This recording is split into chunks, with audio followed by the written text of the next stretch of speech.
আসসালামু আলাইকুম everyone, welcome to our last iftar blog. দেখতে দেখতে সব রোজাই প্রায় শেষ হয়ে গেল এবং সামনে ঈদও চলে এসেছে।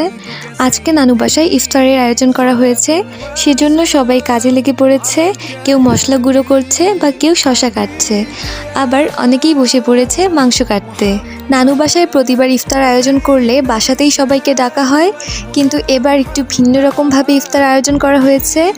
এবার রান্না করে মসজিদে দেয়া হবে এবং মসজিদেই সবাই ইফতার করবে। এখানে মামিরা বাসার জন্য ইফতার রেডি করছে এবং এখানে মসজিদের ইফতারের জন্য ডাল রান্না করা হচ্ছে এবং পাশেই মাংস রান্না করা হচ্ছে, যেহেতু বিরিয়ানি রান্না করা হবে। আর মামা এখানে বসে সব তদারকি করছে। বাসার জন্য ইফতার রেডি করা শেষ, এখন এগুলো সব মসজিদে দেওয়ার জন্য গামলায় তোলা হচ্ছে। যেহেতু ইফতারের আর বেশি সময় নেই, তাই সবাই খুব তাড়াতাড়ি করেই কাজ সারছে। বুটের ডালটা অনেক মজা হয়েছিল। আর এখানে আমরা সবাই বসে পড়েছি ইফতার করতে। অনেকদিন বাদে এভাবে সবাই মিলে ইফতার করা হলো আজকে। ভিডিওটি শেষ পর্যন্ত দেখার জন্য অনেক ধন্যবাদ। আল্লাহ হাফেজ অ্যান্ড সাবস্ক্রাইব।